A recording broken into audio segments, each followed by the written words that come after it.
Good morning, everyone. Everybody out here dodging bullets. That's no good. Hope everybody's having a great start to their Tuesday. At least you didn't get hit by a bullet. Pretty wild. Morning, Mr. Robin, Mr. John, Mr. TC, Mr. Pete. Thank you for joining. Mister's out here getting shot at last night at work. Glad you're all right, buddy.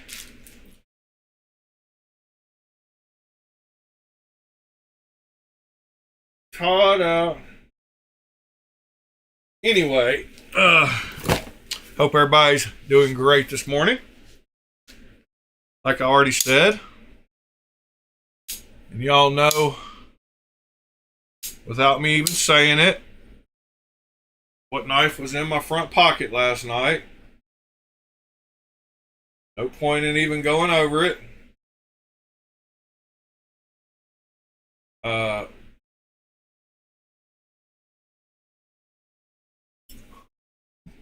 So last night in my front pocket, I had the Evo again. And in my back pocket, I had the one I said I was going to carry. That is that YG004.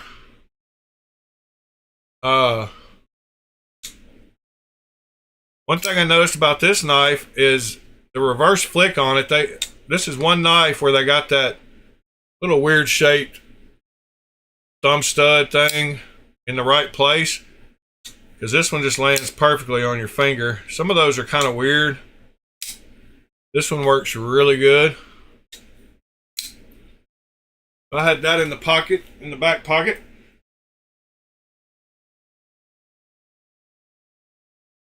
Also got a bunch of random stuff last night. Or yesterday, sorry. That's front pocket knives.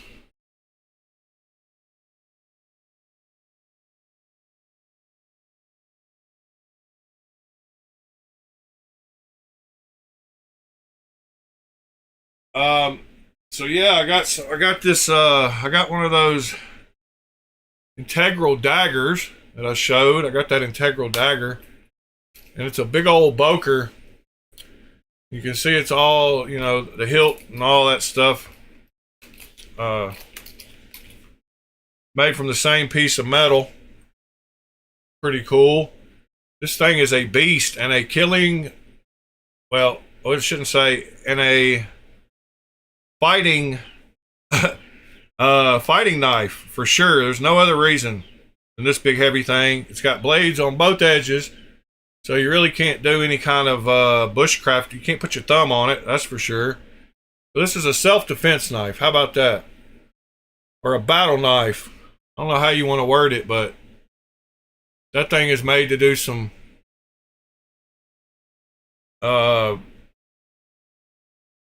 yeah, well, nothing good, really. When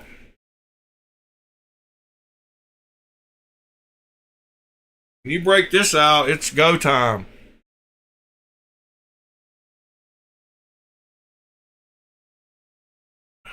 It is go time. And I think I'm going to keep it in my car. Because if I get to the point where I'm pulling out a knife in my car, it's probably going to be go time. So yeah, I think I'm going to put this in my car. I actually had it in my car, but I had to bring it in to show to y'all. But I was really just going to leave it in my car. That is called the Schatz, or I can't remember. It's a German sounding name with an S, integral dagger. I don't remember exactly the name. Let's go look it up. Boker integral dagger. Yeah, the Schanz. So maybe it isn't German. Thought it had a T in it. It's the SID, the Schanz integral dagger.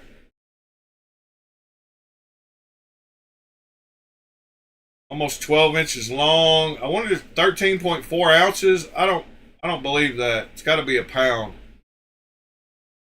13.4, is that what they said? Let's see what it really weighs.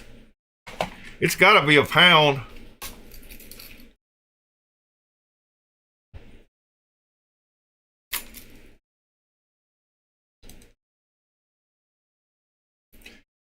It's 15.10. Pretty close. Not 14.3. Yeah, it's got really good balance. It's actually balanced right under the, right about there. Like right in the middle of this. Yeah. My finger's underneath it now, right in the middle, and it's balancing.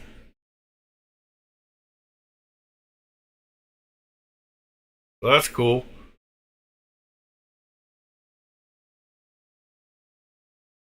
Can't ask for much better balance than that. Right there in the middle of that. Pretty wild. Anyway, I like it. I like the bead blast finish on it. I like that it's a big chunk of 440C steel. I mean, 440C back in the day was very common. Has been used in lots of knives. And it's your typical big old dagger. This is what I imagine Caesar and Brutus getting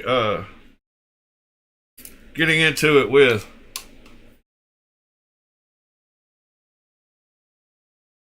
So I got some more random stuff. We were just talking about that fine Pakistani Damascus, and we got some more of it. Morning, Ron Crow. We got a little push dagger that came with it. And this one, this came with that other dagger, so that guy evidently liked daggers. This one has no doubts about this fine Pakistani quality because it's got the word Pakistan written on the other side.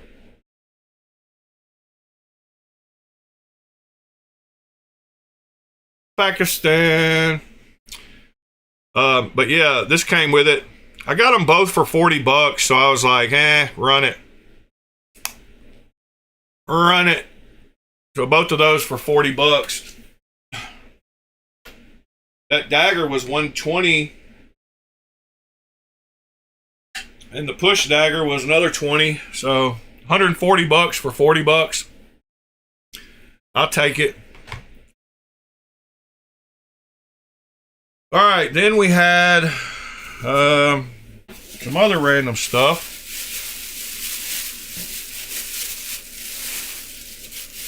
This came in a bundle.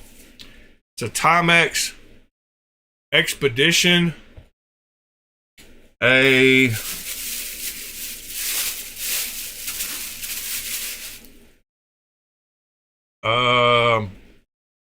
Casio like whatever G-Shock kind of deal, and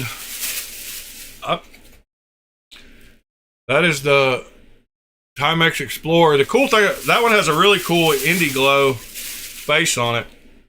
And then another Timex. Had a couple of Timexes and a Casio in a bundle. This one has a really cool Indie Glow. You can actually see it light up. Lights up the whole background. But if any of y'all want a couple of classic Timexes, hit me up. Super cheap. I'm going to keep this Casio to wear when I go swimming or something. And then I got some other stuff. I got the that little, this also came in the same bundle. I I got that buck knife. And it's just a little double blade buck. It's got, I've had to put some oil on the little blade. It was real scruffy. But this one is the, heck, I don't know, 389, buck 389. That came in the bundle. And then that little balisong with the scalpel blades. I'm not good with the balisong, so I don't need to touch this thing much. I'll start playing with this thing, I'll have problems. But it's a little balisong that takes those replaceable scalpel blades. That was in the bundle. And then, morning, Michael. I got a set of the original D2 Ozark. So I got that one. And then I got, which I already had 2 of those. But these are the two I was excited about getting. Ones I haven't gotten. And that's this one. The green button lock version with the clip point. This one is in some weird steel, 12 something. 12C27. 12C27 steel. It came in the little Ozark box. And then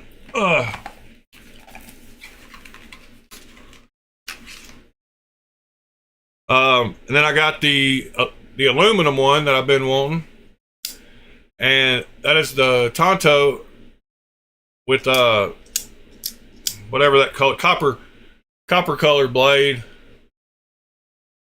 and that one's got 14C28 in. But they all three, I tightened them up. They were all loose. I tightened them up, and they all three got great action. So I got 3 banger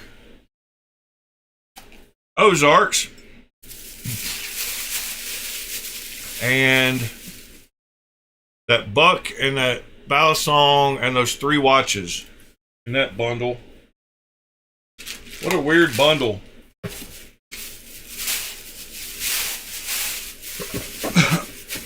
And I guess that was it for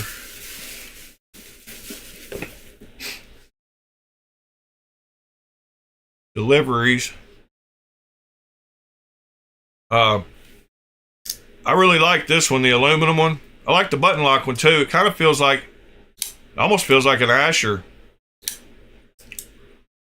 Same kind of look and feel of the textures.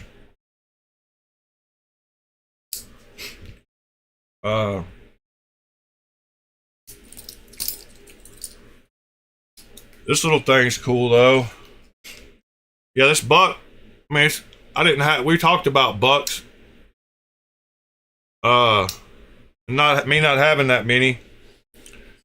I thought I'd grab another. Feel like I had something else, but I didn't. Nothing else. Nothing else to talk about. I thought we would go today. Good morning, Cliff. Thought we'd go today and look at. We would look at Aurora blades and exclusive folders and see if there's anything going on. Aurora blade, should I say.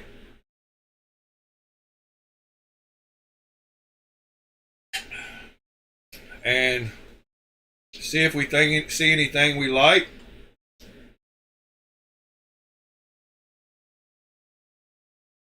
We'll just go through a few of them here. All right.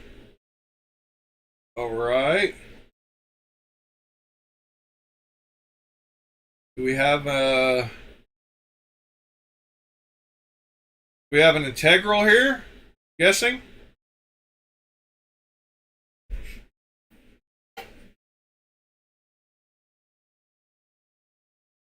Yes, we got a big old thick boy integral. Front flipper only.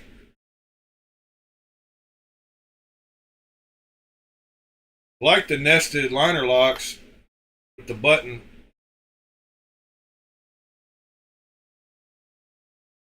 Oh, it's got a little micro flipper tab too. I didn't even notice that. That's pretty dang clean. Really like that lock bar access. I want to see the little tiny flipper tab one more time.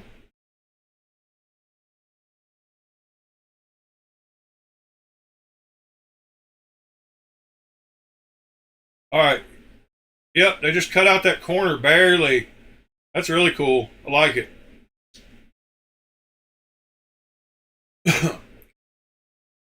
Looks like they have a crazy version too. With the mother of abalone.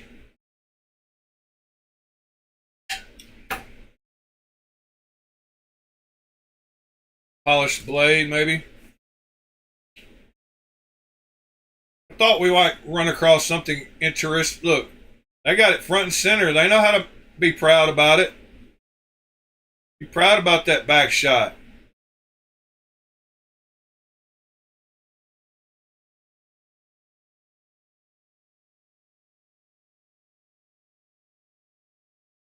Yeah, I like it.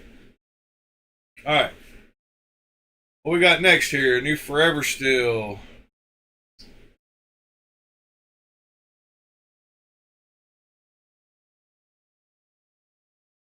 Yokutuk. Yokutuk by Forever Steel. All right then. A little bit too wild, but we'll check it out anyway.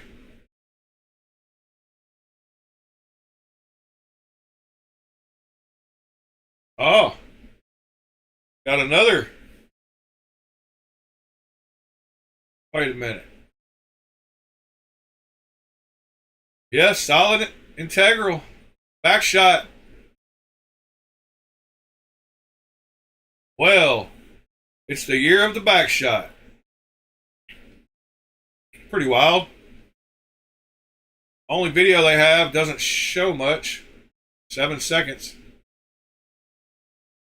Enough to show that integral. All right, what else we got? The Dracula. Oh, oh, oh. I think I've seen that one somewhere the other day. Maybe at the show. I've seen that one.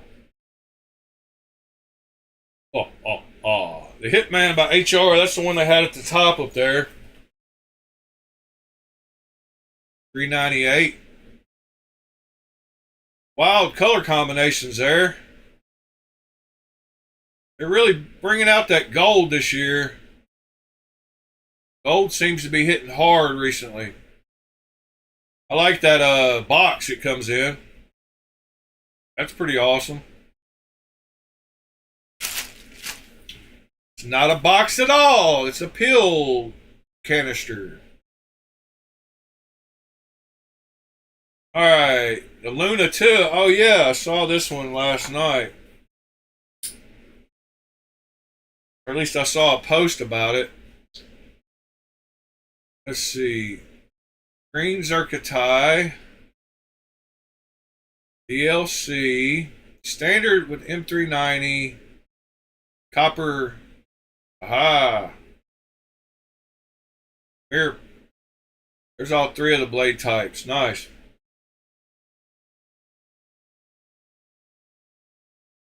But I want to see it on the knife. Oops. Scroll down then.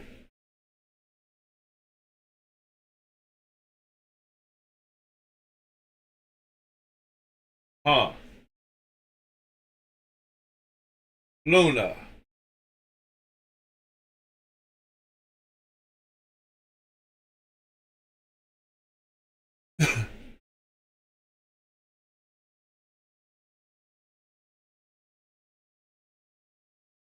Yeah, that one looks good. That light. Some clean lines on that thing. What's up with the button? The middle or the pit? What's up with the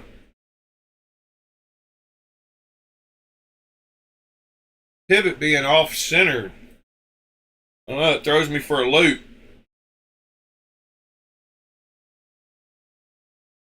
Pivot being off center is like, what the heck? Where's the back shot? Dang it. Alright. The Arc Lord. Wow. Look at that diamond pattern blade. What in the world? That's pretty sexy. I like the shape of the knife. I don't know about the blade yet. I mean, the blade looks alright. It's kind of wild looking. The Arc Lord by Soulless K. Flipper tab only.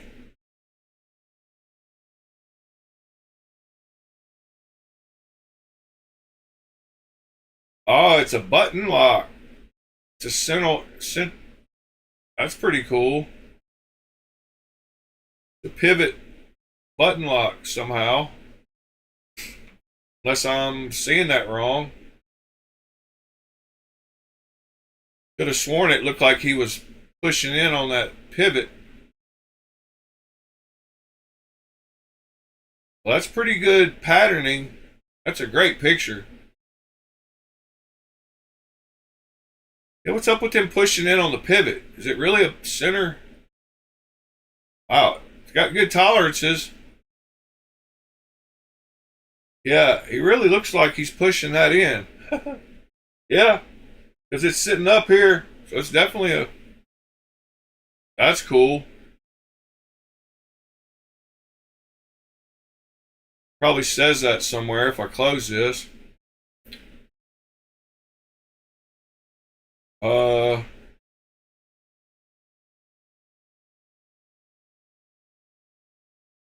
It's wire cut from its titanium block. Traceless lock system. Co-developed by Sword 32 and Soulless K. The pivot lock, but with significant improvements over mainstream button locks. We got to go look up the traceless lock.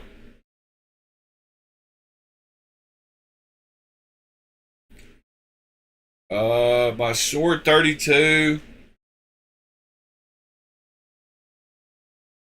Soulless K. Yeah, it doesn't have anything yet. So we'll have to wait to see what's going on with that. The traceless lock. I like the name of it.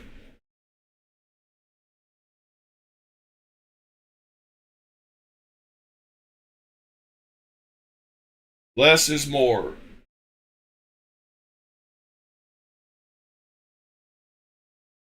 Hey Google, what's 208 millimeters in inches? 208 millimeters is equivalent to 8.189 inches. 8.189. Wow, it's a big boy too. How do I pre-order? Do I have to pre-order? I can just order it right now. Dang it. I can't do that. I got to contact him and try to get it for 300. Sever? Where you at? I need this knife for 300 today. Oh, I don't know if I want... I definitely want the diamond. The slanted groove looks good too, though. Man, that hand brush satin does look good. Is there anybody there? Am I talking to myself? Does anybody else like this knife? I guess I am talking to myself. Oh well.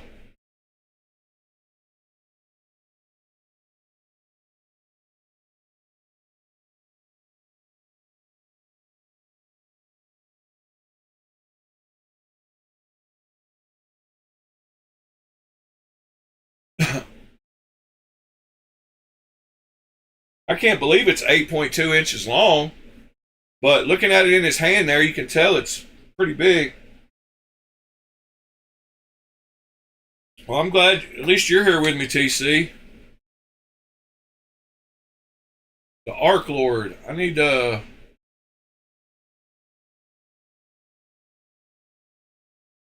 discount code. Aurora Blade discount code.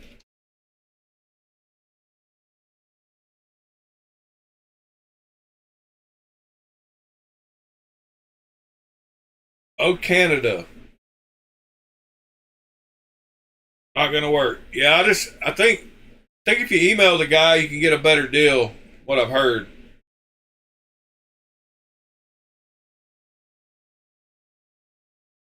Might as well look at the last two.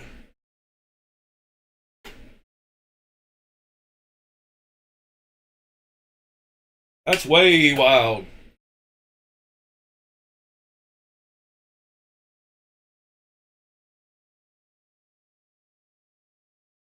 Yep, way too wild. And then we got the Atheron. That looks a lot like the knife I'll be getting. No, it doesn't. Getting in today. The blade looks wild. Knife I'm getting in today has a blade nothing like that, but Forever Steel just does some wild stuff, don't they? That's another like work of art knife. You had a giant bunch of money, you could just say, hey, go buy me all those funky looking Forever Steel knives.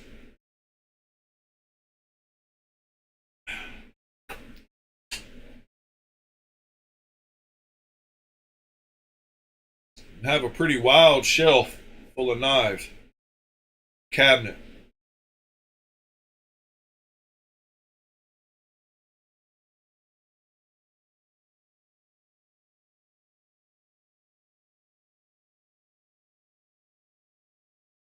I think the Baku tuck is wild.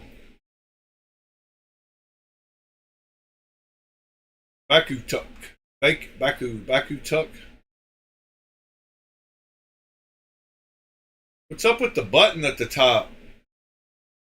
Oh, that's how oh, it's like a wave. A wave thing. Got a paper clip, literally, as the clip.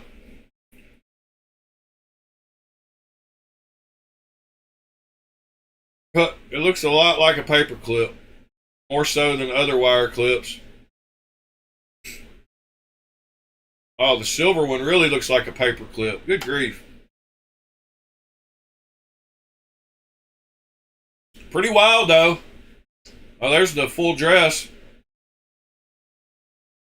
Huh.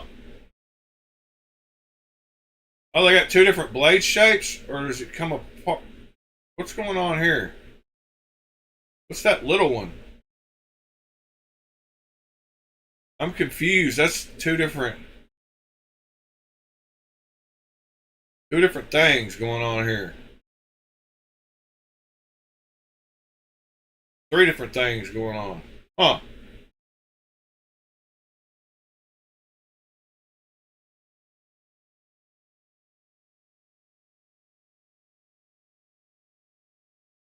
How thick is it? Doesn't say side to side. Oh, like right here, you can see. Well, the blade was, whoops, was it 3.6 millimeters? Yeah. So it's about 12. Hey Google, what's 12 millimeters in inches? 12 millimeters is 0.472 inches. 0.47 wide. So if it's at least 3 times the blade, or 4 millimeters, it's about 0.47 wide. So it's not even a ½ inch wide. I like ½ inch wide knives, at least. So it is a little skinny. That diamond milling Looks pretty good though. I mean, that's precise. Got little hourglasses.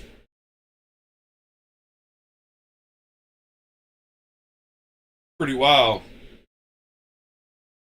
All right. I guess that was it. Is that everything? Oh no, we didn't hit. That was the new stuff.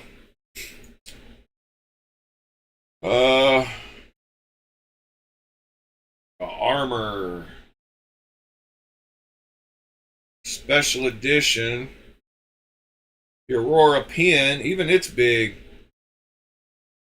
Cold River by Cirrus Circus.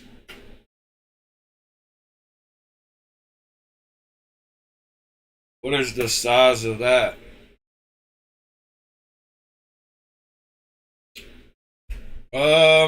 Almost goes across his hands. Might be 7.5, 7 3/4. Something like that. The Black Swan we've already seen. Discontinued, display only. Falcon Mini. Falcon Large.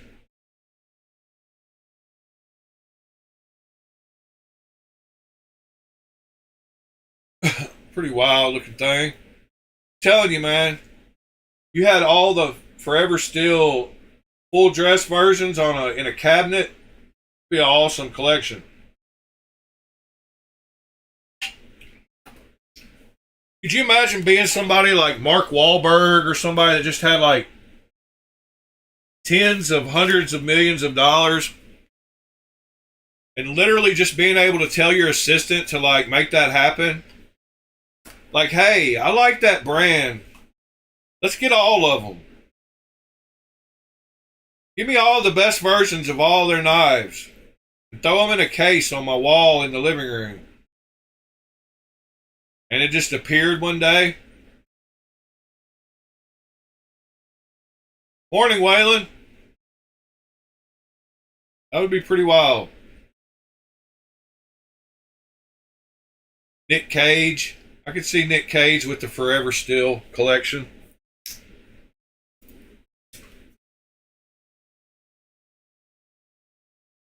Wild Hunt Engraved Edition. Limited to 15, and they are sold out.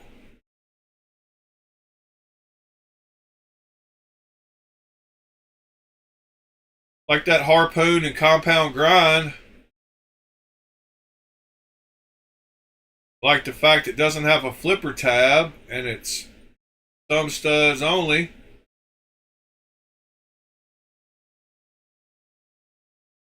It looks like it's far enough away that you could reverse flick. I even like the little, kind of even like the little ball thumb studs. Ones that stick up on a, kind of weird.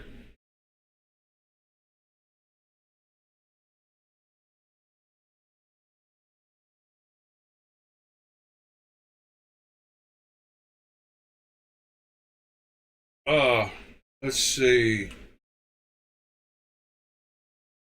Now we've seen it all. So let's go over to exclusive folders, see if they have anything special. Isn't that special?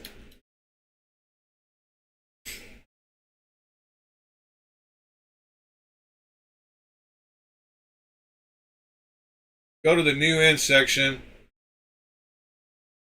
Don't really have anything new. Dang it. Oh well, we stay up on top of these way too well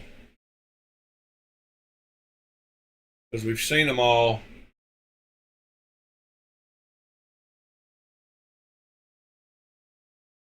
V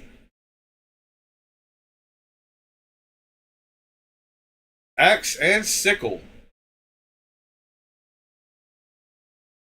Pro axe, pro sickle, pro black axe, ultra sickle, ultra black axe, ultra black sickle. What do we got going on here? Let's go look at them all. Got the Pro, the Pro Black, Ultra, Ultra Black, Ultra Black, Pro, Pro Black, Ultra, Ultra Black, Ultra, Ultra, Pro Black, whatever.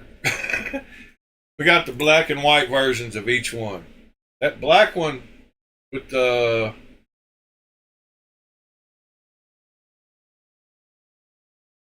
hold on here a minute. What's going on? Is that the cover? What in the heck? Is that the whole? How does it? It's got a lock up there in the top left. You got to pull these two things off, and it comes. You got to slide those two things, I guess, and it pops off. And then there's probably ones on the other side for that one. What a crazy thing! I like that Ultra Black. Both the Ultras look good. I want to see that cover again. Only got that one picture of it.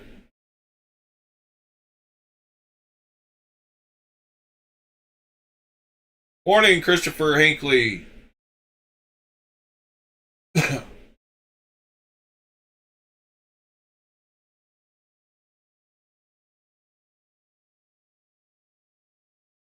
Oh yeah, I saw that one, Waylon, where Neves went to that guy's house. His collection was okay, but it wasn't crazy.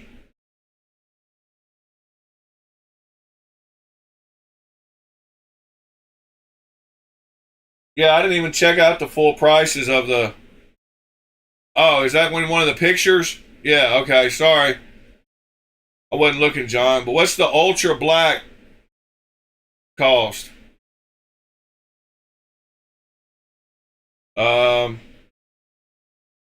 Ultra Black Axe 1300. Yeah, 200 deposit and 1100 more. Yeah, 1300. Wow, crazy. That rhino's all right. Shadow Saber.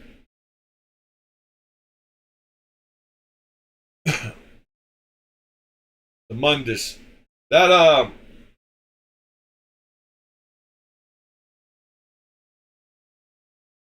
how much are those things?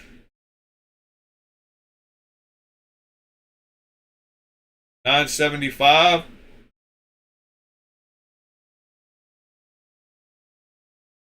That version.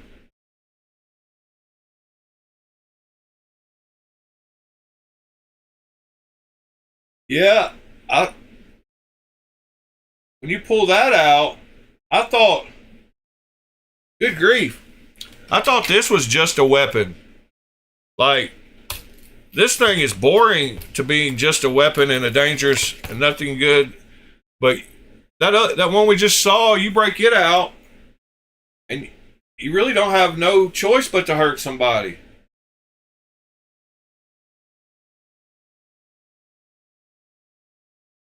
I mean, what are you going to do? Like, open a box with that? Wow.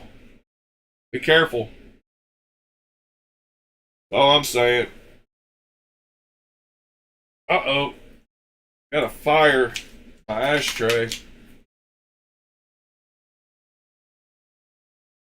That's pretty crazy. It actually had... I poured some water on it and it actually made a noise. It really was a fire. Fire in the ashtray. Watch out. That's when you know you need to empty it. Alright. Guess we've seen all these. But they're cool nonetheless.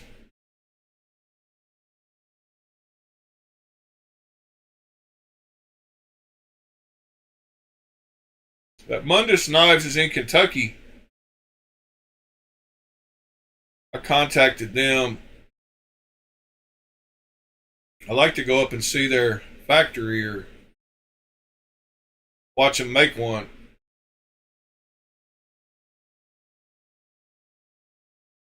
They had that crazy looking one too.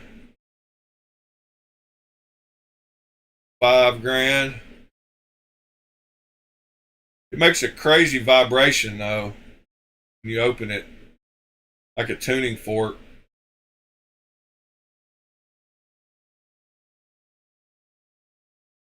Feels pretty wild. You open it, it goes ding, like vibrates your hand. Yeah, who was that? That guy was on like some kind of TV shows or something, wasn't he? Not sure he was quite a movie star, but he was way more famous than I am. That's for dang sure. Knives Knives. Wasn't too awful long ago. Or maybe it just popped up on my algorithm.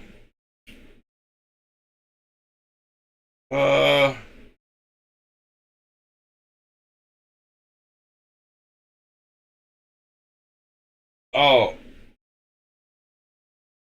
maybe it was. Oh, maybe I didn't see the right video. If you're talking about that one, that's a real star.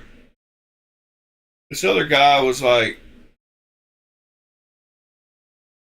semi-famous. I don't know where he. But I could type in celebrity in the search up here.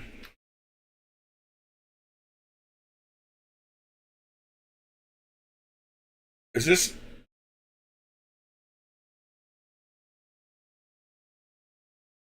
I think this is the one I watched. Is this the one? Is this the one, Waylon?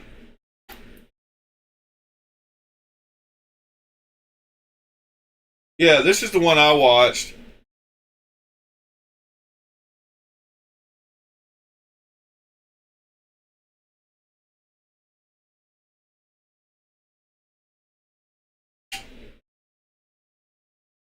Man, look at this. Yeah.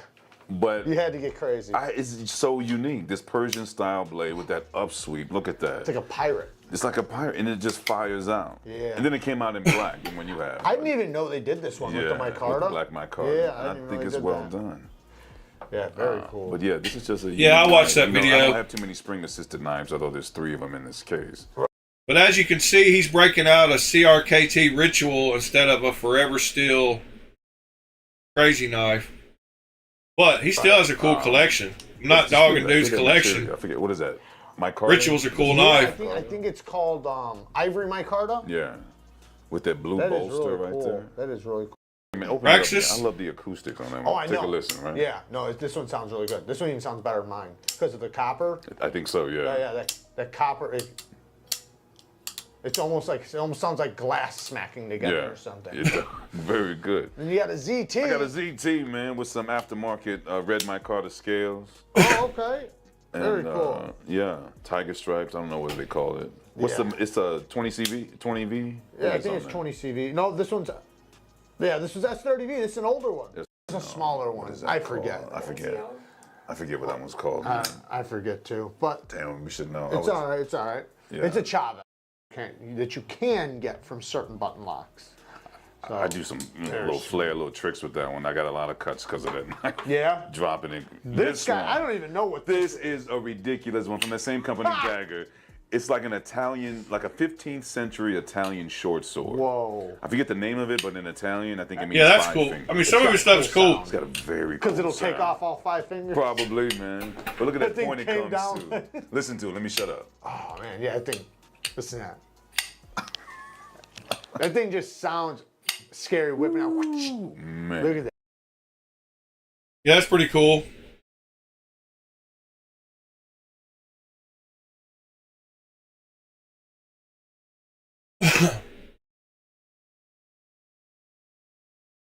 That tip, Feel that in man. my eardrum. Oh, one of Yo the Jumbo. First, I got that some years ago. It was one of Okay. the first OTFs I got when I It first works started. good. Yeah, it's pretty. That's good. not the Yo Jumbo. Yeah. That's Front the Yo and Jumbo. back, Yeah. which is Oh, look, nice. he's got the- compression lock. He's got the DNA lasering, the same one I got. Yeah. Nice deep hollow grind. These things are nasty. Yeah. They're such good knives. That's crazy. Scale. Yeah, You shout went out all to out. DNA lasering on the Okay. scale. He just said it. That's funny. The samurai theme. Beautiful scales. That's the same as my shaman. Yours is S90V too. nice. It's got like a Y'all have seen it 100 times. Yeah, hold that still for a sec. You can really feel it too. It's Yeah. deep. It's a deep lasering. It's a very nice lasering job on Yeah. front and back. Yeah. Which is nice. Compression lock on the warning. That's pretty S90V, funny. Yeah. Nice deep hollow grind. These things are nasty. Yeah. They're What else such you good got? knives. He's got him a buck 110 for sure. But right now, you can actually get one of these with that steel. Yeah. Which is crazy. That's a cool little sheath you got there. Yo, I this is like that. a quick draw sheath. So you can open it up and you stick it down in here and you close it off. And then when it's on your belt here, you pull it out and the motherfucker comes out. That's cool. Yeah. Okay. So it makes it a quick draw. Quick draw sheath, yeah. Custom, my name on it. Look at that, baby. Who makes these? I gotta get it. Some cat I found on Etsy. Support small business, y'all. There's some Yes, good stuff on definitely. Etsy. You can find some really good stuff at great prices. That's good. I like that. So now we got some more here. We got the smallest knife in his collection. That's right. Does this Yeah. thing actually work? It did, and it used to Oh, come. it's a slip chain. There used to be a neck knife, or it is a neck knife. I lost the chain, but that was a gift from a very good friend of mine. Shout out to Dr. Slick. That is awesome. I Shout did out a- to You Dr. hold that Slick. still. Yeah. It's so hard to get clear. How's that? She wrote and directed a play that we were in together where I played a character named Hippolytus, and he had a knife on him. So she got me that as an opening night gift. So we already checked out the artist and proponent. Now we got the Fairchild, the Best Tech Fairchild. Yeah. I love this knife. That's a great knife. This is a great one, right? Yeah, yeah, he does some great. Best Tech Fairchild. designs. And it's so well. TS 350. I can't remember which one that is. Oh, fixed blade? Huh. Looks like a steak knife.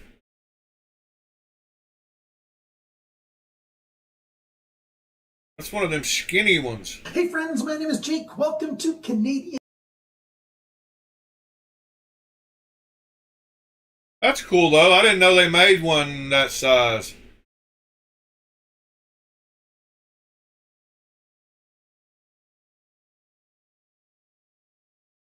Yeah, I don't get into any of the big knife YouTubers. They all have a little something. I don't know. Oh, it has a crown spine. That's cool. The crown, it's got rounded over edges everywhere, huh? Yeah, I mean, I like Knives too. I like his sharpening ability.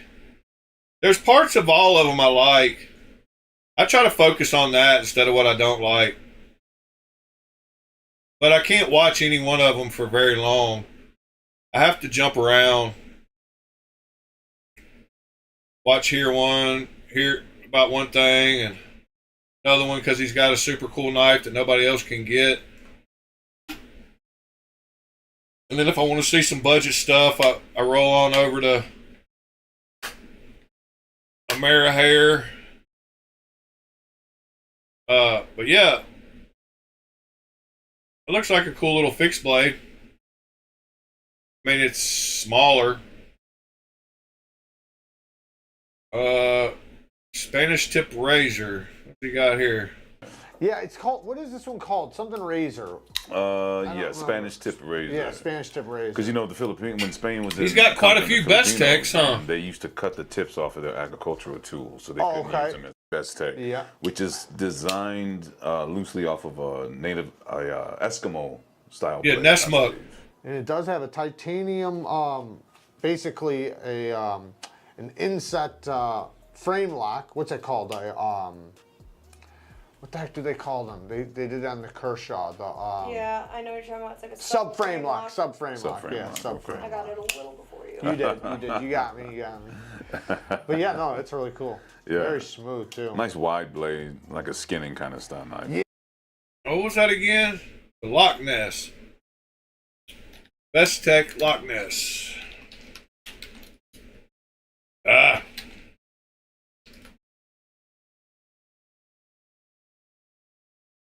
M390. Let's see, what do we got here? Just initially, I might have to go with the one he had or this one in Diet Black.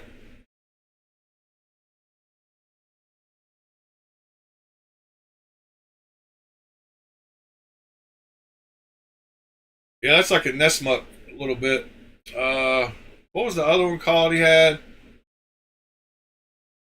Fairchild.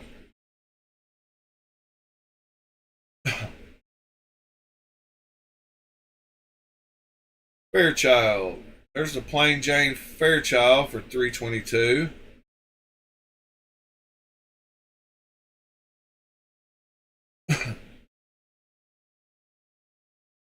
Yeah. Is that a big boy like I hope it is? 9.1 inches. Yeah, I'd say so.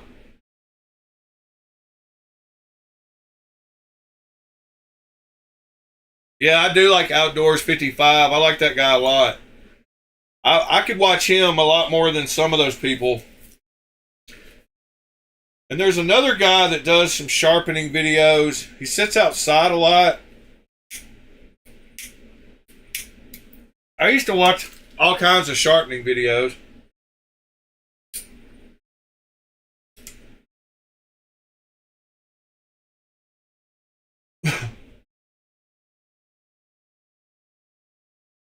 Yeah, I don't want to watch Adam Calhoun necessarily.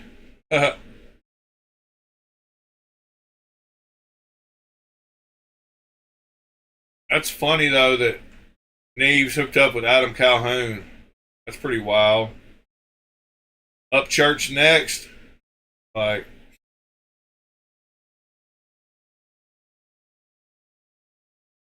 all right. What else y'all want to talk about today?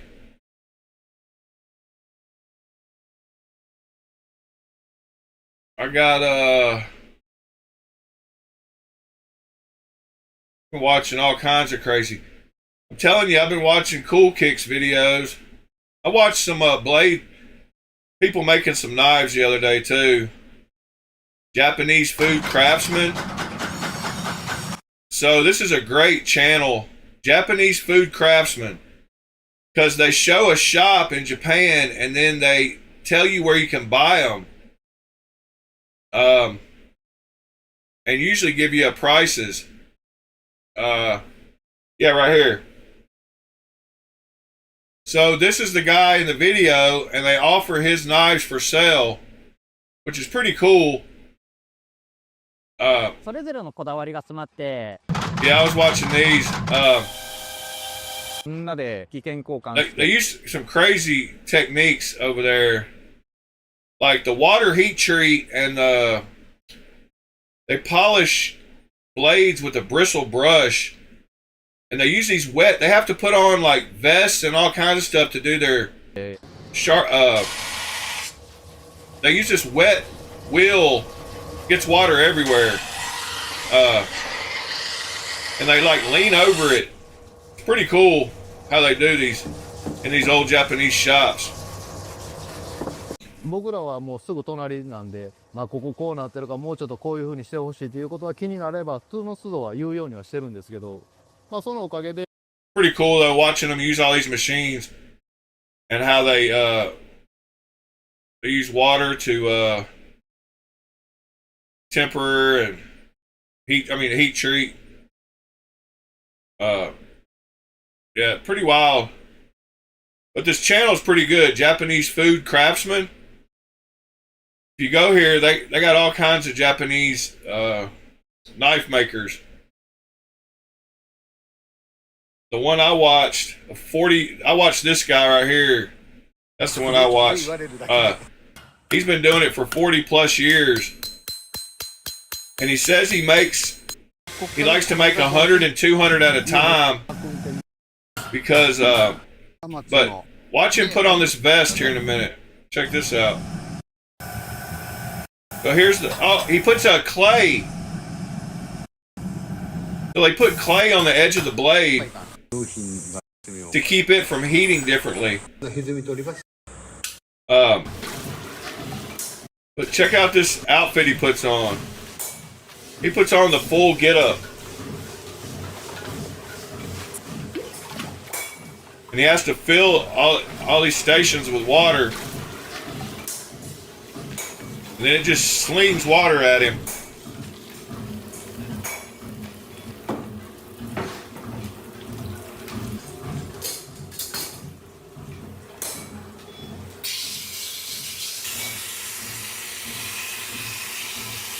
You got goggles, getting soaked.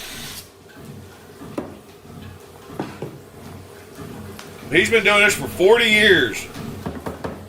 A mudslide came and destroyed his whole knife making shop. So he quit knife making for a few years and went and drove a bus, and then he rebuilt the total shop from the ground up. Him and his dad. He learned it from his dad, and then now his son's doing it. Pretty cool though. He goes through the whole process, and then he uses 1,000. And this is where he uses the wire brush to bring out the shine. And he uses this clay stuff to polish the shine on the blade.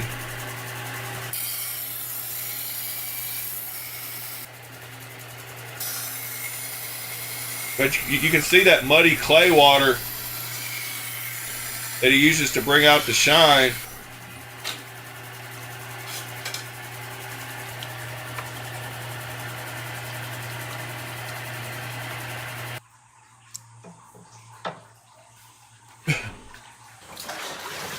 He leaves them all in water too, so they don't. And then he dries them off real good. But he sells these knives. They sell them on the store down here, like I said. And I think they're only like $180, something like that.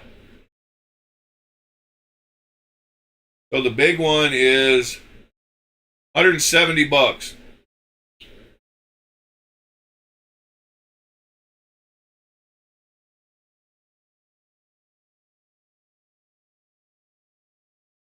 Good morning, Jeff Huntington. Yeah, but watching some of these maker videos is pretty cool. And I watched some other Japanese stuff that they do all kinds of stuff they've been doing for thousands of years.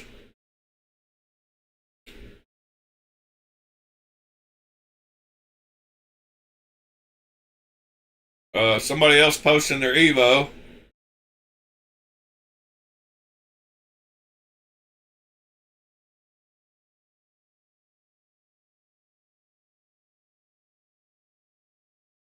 See if we got anything else cool.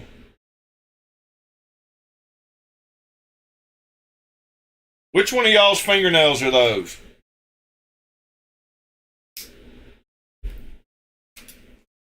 Mister? Those your nails?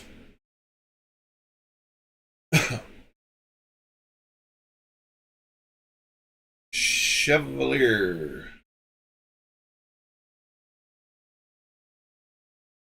Oh, I just recommended a new front flipper for $29 to somebody today. Looked pretty cool.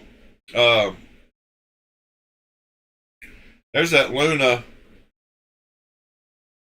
Oh, it was on Budget Blades. Somebody asked about front flippers. Heck, I don't know. Anyway, there was a little $30, pretty cool looking Migron.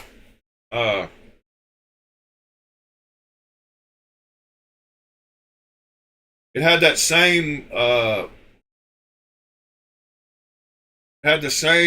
blade and blade color as the Cochise from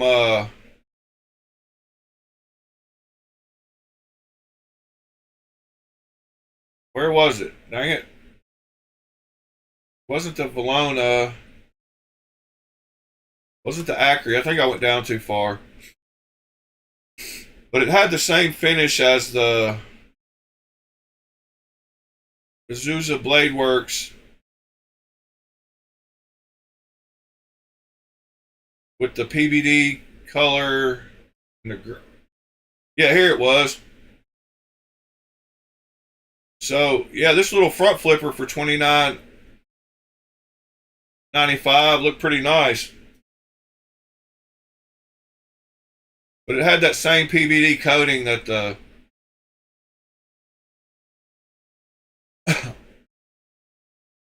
I think that'd probably be a great little $30 front flipper.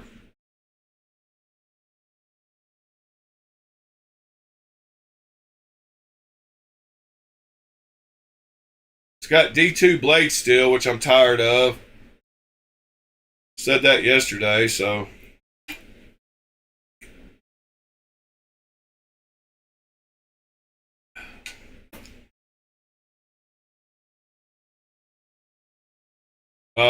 Anyway, let's see. Let's go back and see if there's anything else exciting going on. Or y'all let me know something to talk about.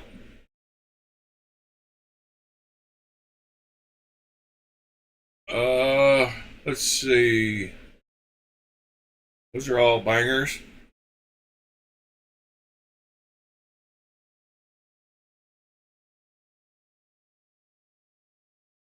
Try to think. Few of the heavyweights.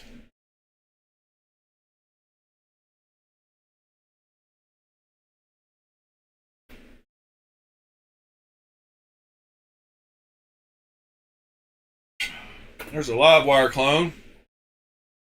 I think Mr. William bought one of those.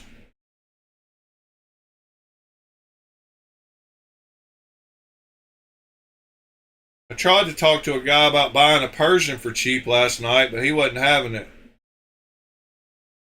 A lot of people are mad at how low knife prices are on the secondary market right now. That's pretty cool looking. Kunwu does their thing with the... I don't know what... Who makes... that patterning... Huh. I don't know who that is. How much is too much?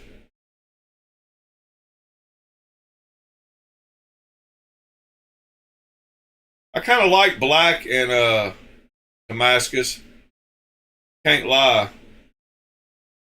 Went back too far, dang it.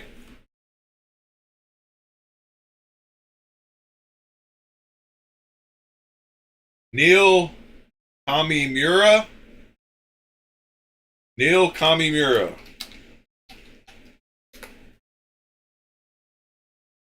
Blacksmith. Aha. He's a bat. Huh.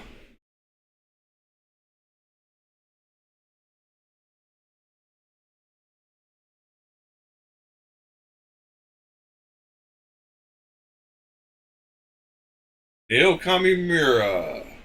Go to his YouTube.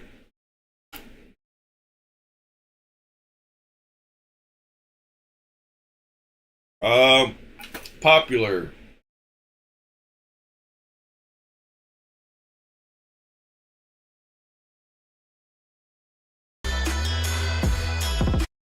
Chef knife is challenging, especially if we're gonna leave it brute to forge, because yes, spine thickness can be thin to make a workhorse chef knife, but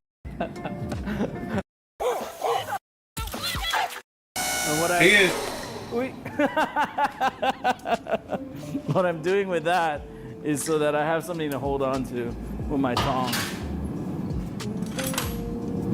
I just want to check out his shop. I'll go back and watch one of his videos. See?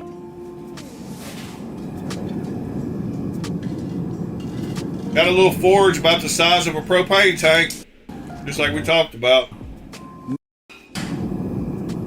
It is a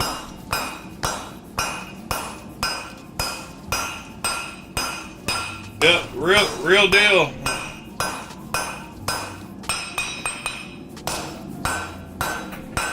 I like watching forging.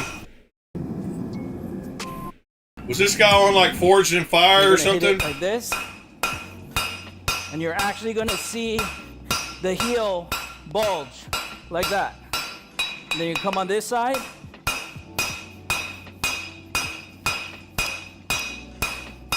And then sometimes I like to come this way to make sure that heel part is pulling straight down. Okay? So now next, you notice I don't hit the whole edge. All to have that's like this. Yeah, I'll have to go back and watch, dude. I like his style. Cuts. Got a nice shot, too. Nice lighting. You know what I mean? And then the other thing that makes a difference is as you start getting to final finish, you want to hit less hard and you want to hit at a colder temperature because you're not going to want it like scorching hot because it's going to leave a lot of dents. So if you don't want to leave a lot of dents, you want to hit it at a lower temperature. Not cold, but you don't want to hit it at red, like smoking hot. So if you look here, from here it looks cold, but in here it's still red, you know? It's still red. So you can light forge it at that temperature and it creates a lot less. Stamp or drive anything with your actual forging hammers, use an ugly hammer because it just mars it. And then if you mar your hammer, then you're gonna mar your knife for the rest of your life. Okay. Put his maker's mark. Set my forging stamp. I'm gonna wiggle it. Make sure I'm in. Boom, motherfucker.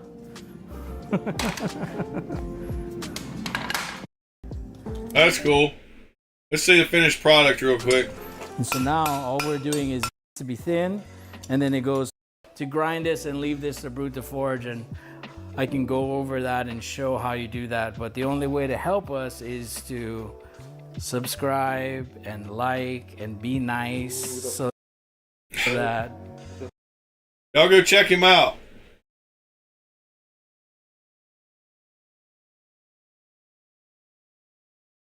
I was about to ask if he was in Hawaii when he showed the outside.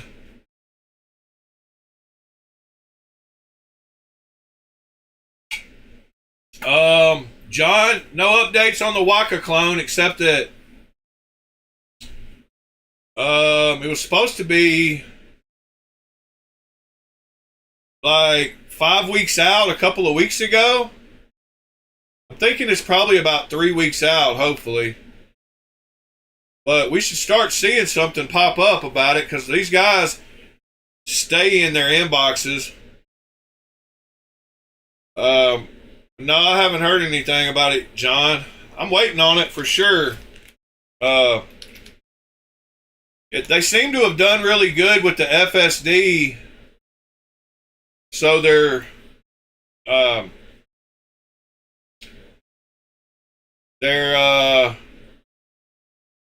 yeah, the last Waka update was 26 days ago. About a half a month to a month away. I mean, it's been a month. I think we're 2 or 3 weeks out, hopefully.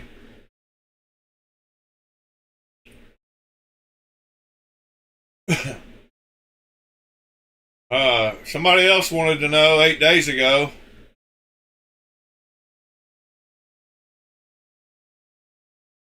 Three days ago. Okay. We got a little taster. So that's the model he's doing. Great. It's got holes in it. Come on with the PJ. Like, we need this one. We need that one.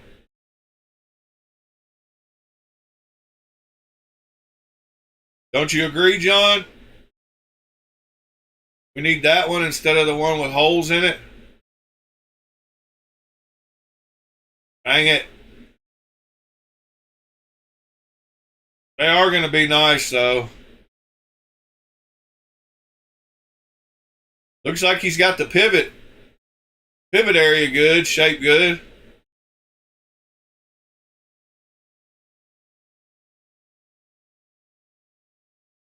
I like the aggressive stonewash finish.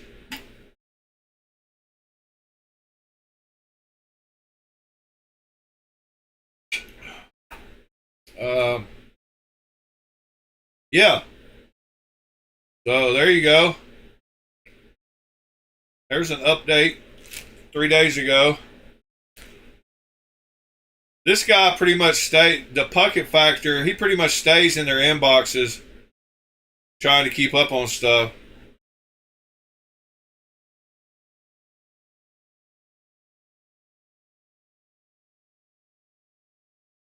Yeah. Within next few weeks to a month is what he said. So yeah, I think it's going to be about 3 weeks.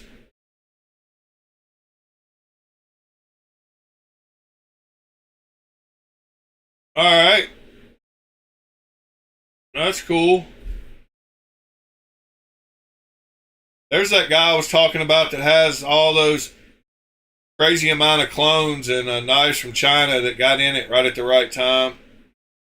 He's always showing something crazy. There's a Riot Todd Begg Field Marshal. He's got some wild stuff.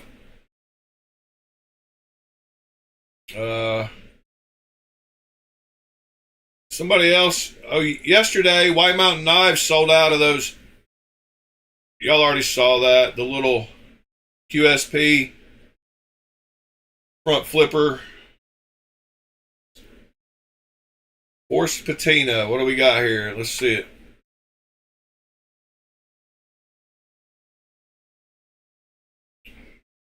All right, then.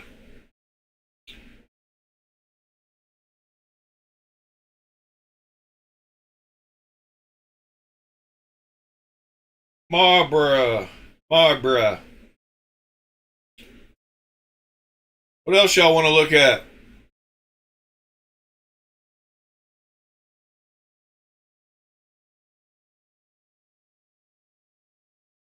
Mitchell, good morning, sir. Cliff, yeah, we got to build one here in a few weeks. I've been stopping at all the yard sales recently and asking them if they had a metal coffee can I could buy. Because we're going to end up making a metal coffee can forge to finish out the fixed blade. Can't wait till Thursday and we get to do the blade grind on it. There's my shaman with the DNA lasering.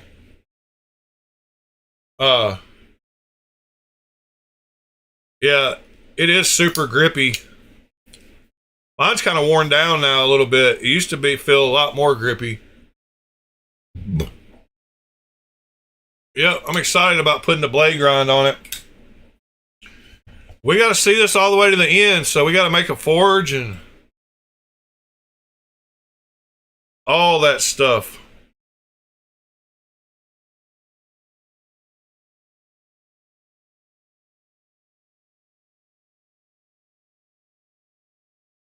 I'm ready. Ready to learn.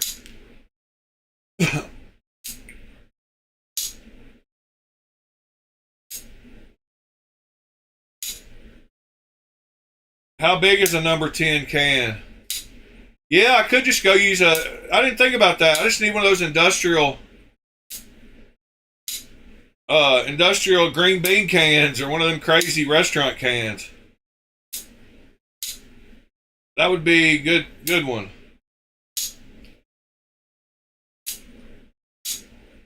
I don't want to make it as big as a propane tank yet.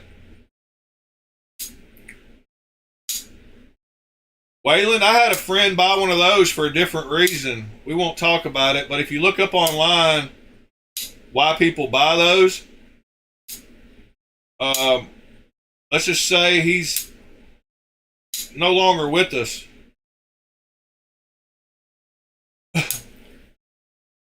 Yeah, I figured that's what it was, TC, and number 10. One of those big restaurant cans. We used to have some giant ones. I forgot all about those. Those would be better anyway.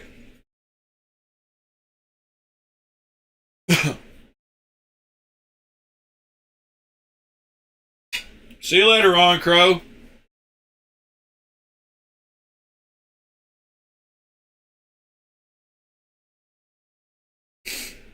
If y'all hadn't hit that like button, please do so. Be awesome.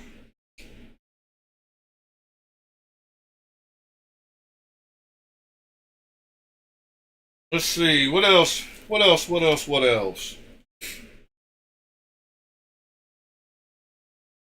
I've got to, oh yeah. I got to put up this knife in its bag with all its brothers. I did carry it last night, but now it got to go in line with 1, 2, 3, 4, and 5. And 6 is over here. So that's how I put knives when I want to keep 6 in one of these little cases. I wrap one up over here, and I put the other 5 over here. You put the 3 here, and then they hit when you close it. So I just wrap one. So you can get 6 knives in these little bags that you can get for a couple dollars. And it's the Yangi Rye Designs bag.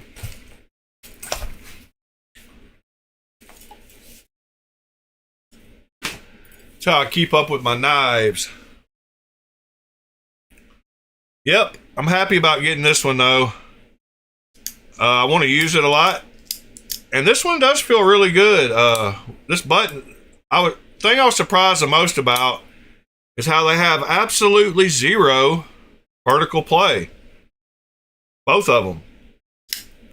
I mean, there's not a crumb of vertical play. I still want to know who OEMs these. I'm thinking SRM. The more I touch them and the more I play with them and the more I feel them, I'm thinking SRM. But who really knows?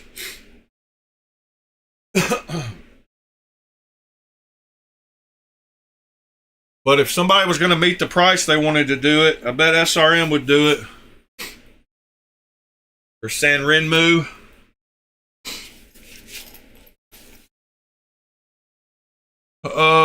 Let's see. What else is going on in the knife world? How does the size of that compare? It's very close to the same size as the raccoon. Got the same kind of crossbar.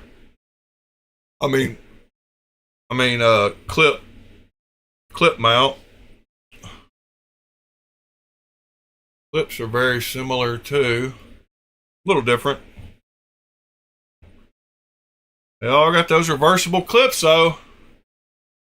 Gotta have that on a Walmart knife.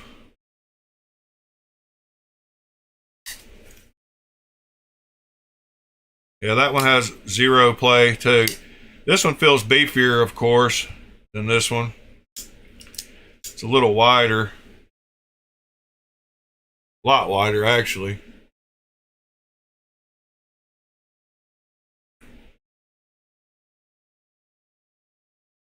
Bigger blade, too. It feels top heavy. Raccoon's a cool knife. Boss Steve's been kicking butt recently, too. I have to give it to him. They started with that button actuated top liner lock and just kept going. They have released quite a few of those this last year. It's another one for sale. Compare it to the... If anybody wants a little Civivi, have it for cheap.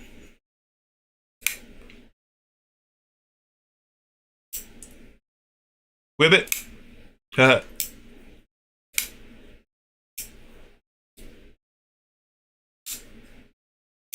Whibbit. Quit it. What else y'all want to talk about? We're going to start winding this one down if y'all don't want to talk about nothing. Y'all got to help me out. I got to clean up some knives. Forgot I had this one out still. That's probably the funnest double detent knife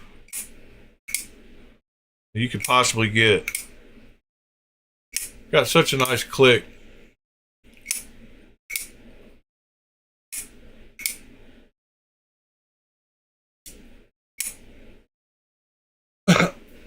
Yep, I just got random knives laying around.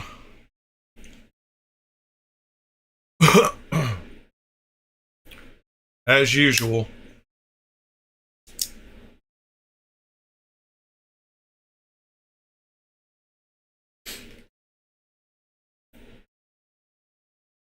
Pocket checks. Yeah, what's everybody got today? What's everybody carrying?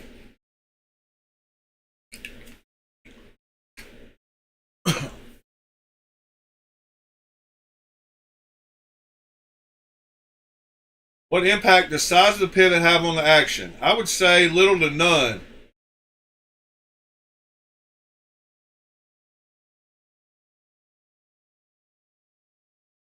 I would say there's lots of other tolerances that matter a lot more than pivot size. I think getting the space, I think something that's really important for action on a knife is having the same width between this end of the knife and this end of the knife. So if your backspacer is not exactly the same width as all that stuff that's down there, I think that affects action more than anything. I think the more horizontal and parallel that you can get the two scales with everything in between them, the better action you get. And the flatter you get the surfaces where everything touches, affects action more than pivot size. But I think you could get the same action with a little pivot as you could with a big giant pivot if the tolerances were there. I don't know. It's my opinion.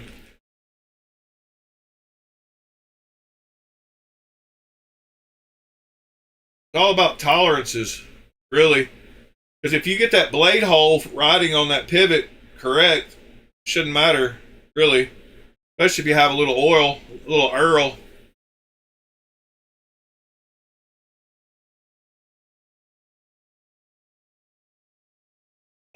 Sever, I would say why they have different pivot sizes is aesthetics a lot of times. I think they want a certain ratio of the pivot to the width of the handles, and sometimes, but then I've seen bigger pivots. I mean, and then you get knives where they have the big giant outside part, and the inside part will only be 5 millimeters. So I don't know. I don't think. I mean, I've had 5 and 6 millimeters is pretty standard. And I've had knives of both sizes that have just as good an action as each other. I haven't noticed like all my 6 millimeter pivot knives have better action than my 5 millimeter pivot knives. But I don't know. I think it's just the choice that the maker makes. I mean, and just like, for example, that knife that I showed you, one of the simplest knives I've ever seen made was that new Doc Fisher Recon. Let me get it out. Let me show you it. So it doesn't even have a outside. I don't know where I put it.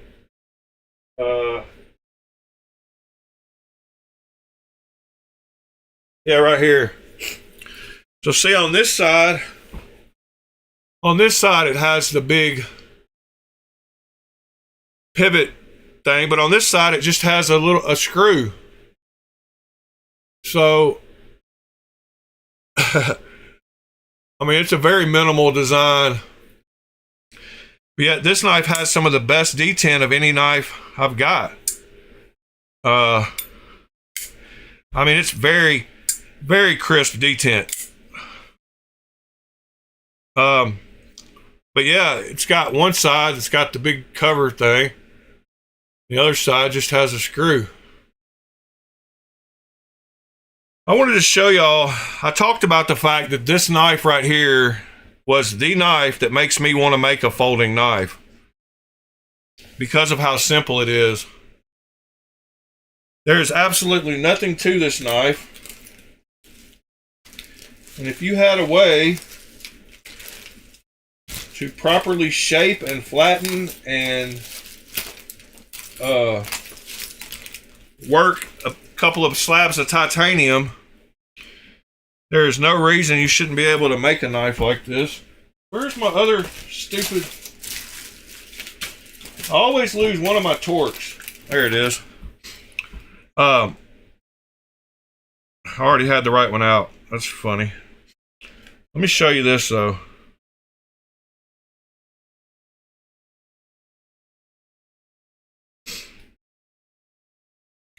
So it literally, look how little that screw is. Like, look how tiny that little thing is. It's like it's probably an M3. And that's all that attaches that. I don't know, it's wild.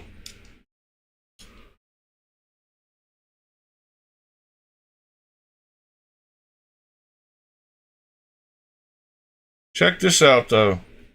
This thing is so simple. I mean, it is the most simple. It has microscopic bearings. But check this out. Nothing simple. 035 number on it. Solid piece. Like, not much milling done to this at all. Shaped. Pivot hole put in. A little bit of a knockoff of that corner. Drill some holes. A little bit of knockoff right there. Very plain. Thin piece of titanium just made. Then you got microscopic size. You can't tell how small those are, but let me put a regular knife bearing. Let me put a 5mm just standard knife bearing beside it. I mean, those I could measure them with my calipers and show you, but those are like 3.5 or something. Here's a 5mm. Here's a 5mm regular bearing. Or somewhat regular bearing. Check this out. Like, look how little those bearings are. That's a regular bearing, 5mm. If I was going to show you a bigger one, show you a 6mm right here. But there's a 6mm beside that little tiny thing. Look how little that is. I mean, tiny bearings. So that's all it has. There's a regular 5mm bearing and that little thing. So it's got one of those. Doesn't have a washer on either side. Just has two of those little bearings, one on each side of the blade. The pivot, one pin, and a backspacer. And a detent ball that sticks way out and fits perfectly into the blade. I mean, he's got that lined up so perfect. But yeah, you can't get any more simple. And yet it feels great, locks up great, has super smooth action. Nothing to it but to do it. No washers, straight bearings against titanium. Tiny little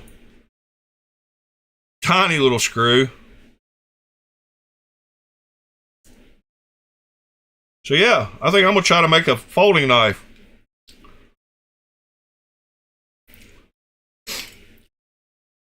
Yeah, I think I should anodize this for sure.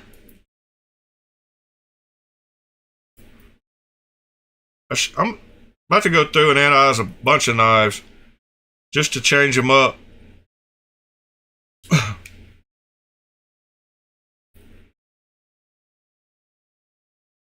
But that just proves the tolerances and flatness, having like a surface plate that you can check flatness against, is probably crucial. And the flatter you can get the insides of these parts where they contact all these blades and stuff and get them, make sure your spacer is exactly the same width as all the stuff down there at that end, the blade and the bearings and all that. And so that it rides between there smoothly. Because if you kick either end, if you kick either one of those sideways, then the bearings are going to rub as it spins. It's going to be wider at one place and narrower at another. So as they rotate, so end-to-end tolerances are very important because it doesn't tweak the sides. Because the sides are going to pinch part of the bearing as it's spinning, and it's going to be loose on the other part if they're kicked either direction.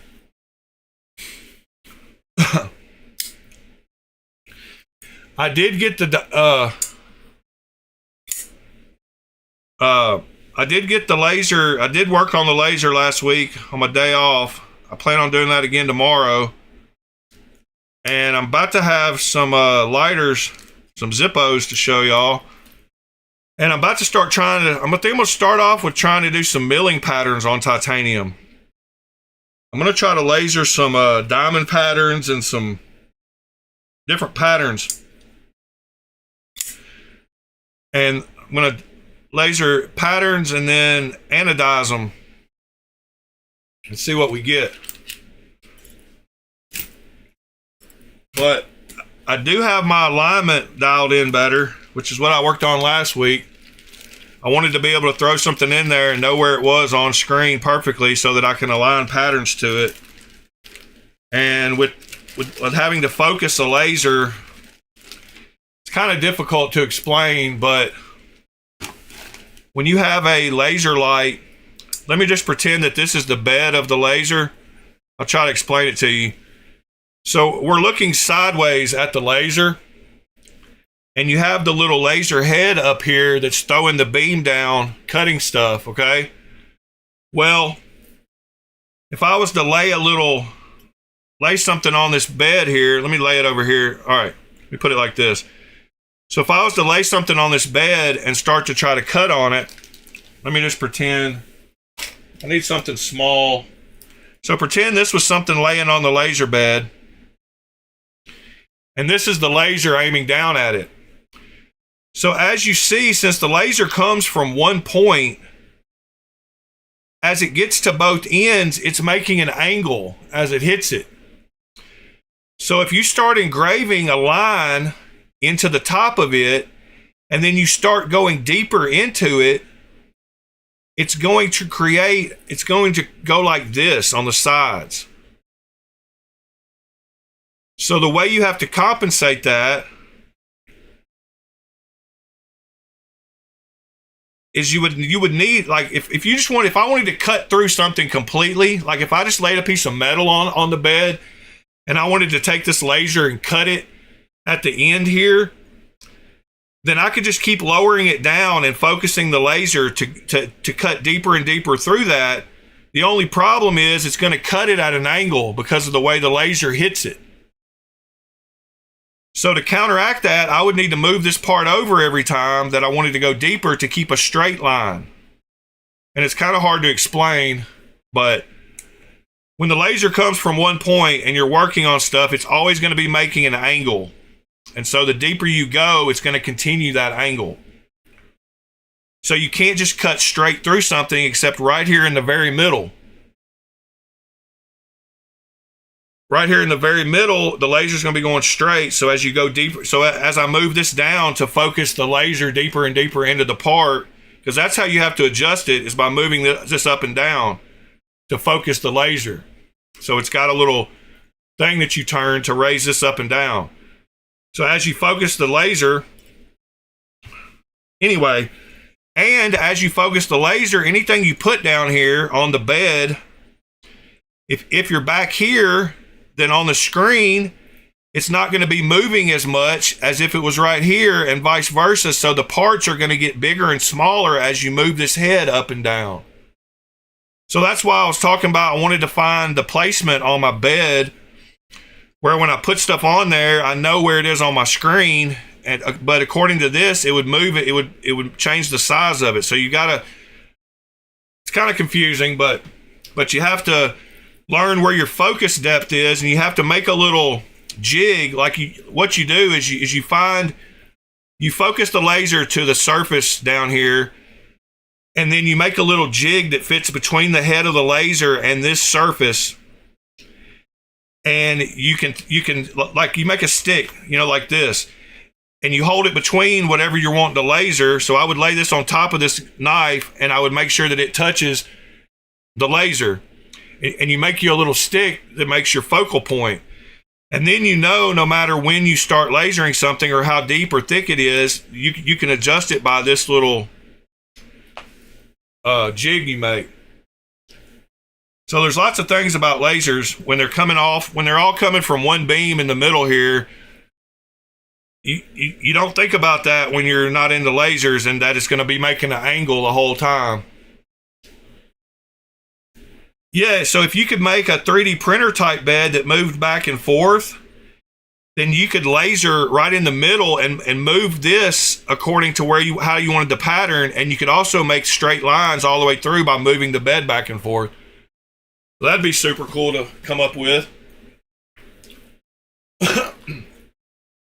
And I hope y'all understood that this was a side view of the laser and the beam coming down, hitting something on the surface.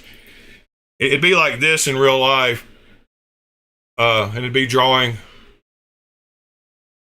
But anyway, that's why it takes a little bit to get your laser focused and lined up perfectly for everything. And when you start wanting to take a knife like this and lay a pattern all the way to the edges, you got to know where this is. Because if just a little shifted will make it look weird. But once I got that dialed in last week, I got my alignment better. Now I can take and I can throw this on a flatbed scanner and get an exact scan of this shape perfectly. And I can import that on my screen and resize it right to where when I throw it down here on it, it'll be the exact same size.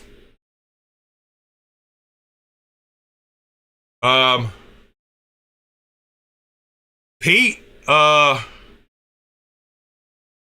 they have all kinds of lasers, and they can compensate. Yeah, they have multi-axis lasers. Yes. Anyway, as I was saying, I should be able to throw this on a scanner, scan the outline of this, resize it, import it into my program, and have a layout on my screen of the exact shape of this to where I can start drawing patterns within that. And then I should be able to size it to fit on here. And as long as you don't go very deep, like this, it'll only go like a millimeter deep, my laser will. I mean, a millimeter adds up over time. And a millimeter is pretty deep for etching, for milling on a knife. But only going a millimeter deep, you're not going to see the angle very much.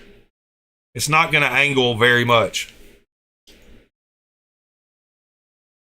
But if you keep going and wanting to go deeper and deeper, then you have to compensate for that angle. I hope that made sense. Yeah, Pete, they sell all kinds of lasers. CO2 lasers, fiber lasers, and then they sell multiple kinds of fiber lasers. So you got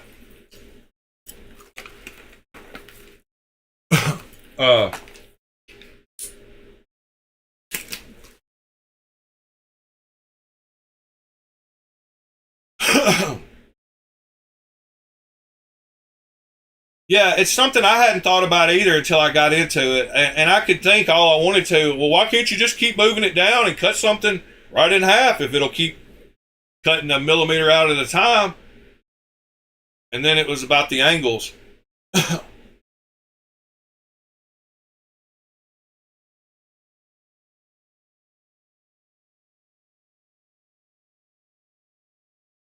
All right, guys. started winding this one down. Y'all have got me giving lessons on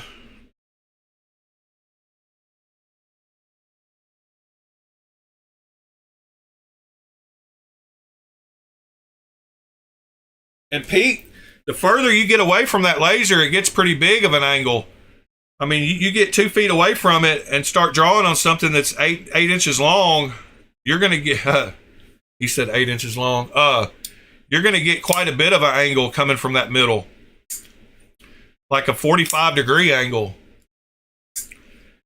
Because if it's only if it's only a foot away from the object, then it makes the angle a lot bigger.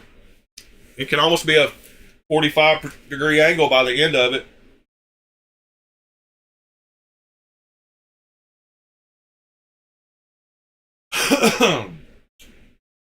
Yep. Everybody have a great day.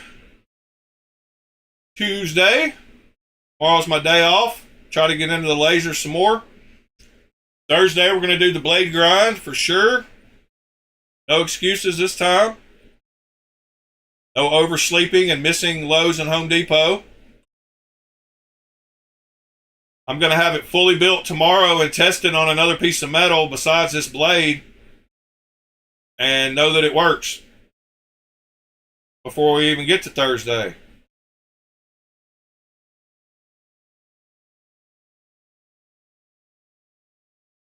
So anyway, hope you guys have a great one. If y'all need me, hit me up.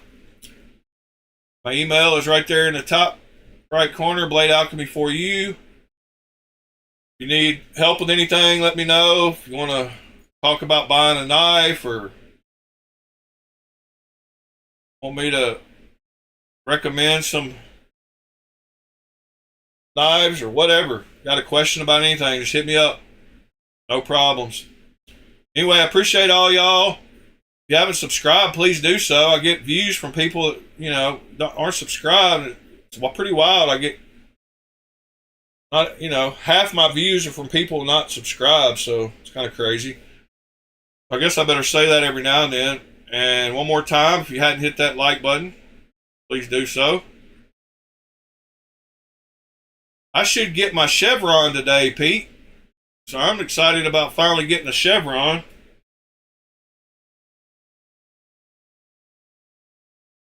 So I know you're excited about the Tri-Stash.